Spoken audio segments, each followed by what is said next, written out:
तर मित्रांनो IPL 2024 season नंतर लगेचच 1 जून पासून अमेरिका आणि वेस्ट इंडिजमध्ये ICC T20 वर्ल्ड कप 2024 या स्पर्धेला सुरुवात होणार आहे। यासाठी पाहिलं तर अनेक संघांनी आपल्या खेळाडूंची नावे सुद्धा जाहीर केली असून स्पर्धेची तयारी सुद्धा आता अंतिम टप्प्यात ही पोहोचलेली आहे। तर वर्ल्ड कपच्या स्पर्धेत पाहिलं तर आपल्या टीम इंडियाने सुद्धा संघ जाहीर केला, ज्यात रोहित शर्मा भारतीय संघाचं नेतृत्व करणारे तर अष्टपैलू खेळाडू हार्दिक पांड्याला व्हाईस कॅप्टनची धुरा देण्यात आलेली। परंतु अशात रोहित शर्मा आणि अजित आगरकर यांना हार्दिक पांड्याला संघात स्थान द्यायचं नव्हतं, परंतु दडपणाखाली त्यांना एक करावं लागलं। तर मग अशात याबद्दल नेमकी काय अपडेट समोर येते त्याबद्दल सविस्तर माहिती आपण व्हिडिओत पाहणार आहोत, त्यामुळे हा व्हिडिओ तुम्ही शेवटपर्यंत नक्कीच पहा आणि जर चॅनलवर नवीन असाल तर खाली लाल बटन दाबून आत्ताच चॅनलला सबस्क्राईब करा।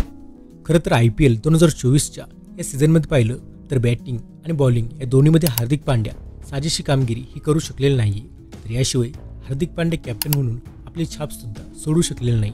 मात्र यानंतर सुद्धा हार्दिक पांड्याला T20 वर्ल्ड कपच्या संघात स्थान देऊन व्हाईस कॅप्टनचं पद सुद्धा देण्यात आल्याने प्रश्नचिन्ह उपस्थित हे केले जात होते।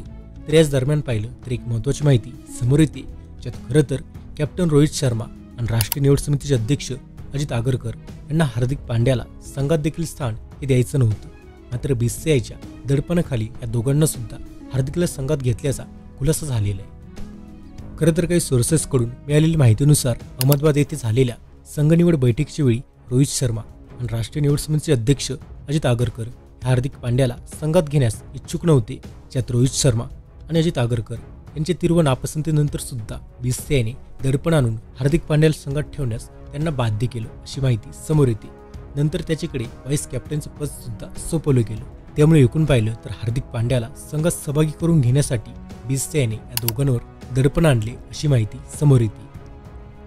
दरम्यान आपण T20 वर्ल्ड कपसाठी भारतीय संघ पाहिला तर रोहित शर्मा कॅप्टन असेल, यशस्वी जयस्वाल, विराट कोहली, सूर्यकुमार यादव, ऋषभ पंत, संजू सॅमसन, हार्दिक पांड्या, शिवम दुबे, रवींद्र जडेजा, अक्षर पटेल, कुलदीप यादव, युजवेंद्र चहल, अर्शदीप सिंग, जसप्रीत बुमराह आणि मोहम्मद सिराज।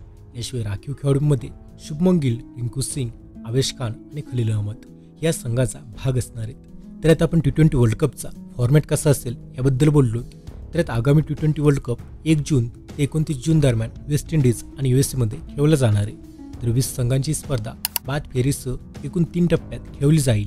तर सर्व 20 संघ प्रत्येकी 5च्या 4 गटात विभागले जातील, ज्यात प्रत्येक गटातील टॉप 2 संघ सुपर 8 मध्ये प्रवेश करतील आणि यानंतरून सर्व 8 संघ प्रत्येकी 4च्या 2 गटात विभागले जातील, ज्यात सुपर 8 टप्प्यात दोन्ही गटातील अव्वल 2 संघ उपांत्य फेरीत प्रवेश करतील आणि मग 2 संघ उपांत्य फेरीच्या 2 सामन्यांद्वारे अंतिम फेरीत प्रवेश करतील। एकूण असं काही फॉर्मॅट T20 वर्ल्ड कप 2024 मध्ये पाहायला मिळणार आहे। त्यामुळे एकूण पाहिलं तर अशा काही प्रकारे BCCIने कॅप्टन रोहित शर्मा आणि सिलेक्टर अजित आगरकर यांच्यावर दडपण टाकलेली माहिती समोर येते। तर मग अशात BCCIच्या निर्णयावर तुमचं काय मत आहे कमेंट करून नक्कीच सांगा। माहिती आवडल्यास व्हिडिओ लाईक करा आणि मित्रांनो याशिवाय आता रोहित शर्मा मुंबई इंडियन्स संघ पुढील वर्षी सोडत मेगा ऑक्शनमध्ये येणार अशी माहिती समोर येते। मग याबद्दल सविस्तर माहिती तुम्हाला पाहायची असेल तर आमचा हा व्हिडिओ नक्कीच पहा।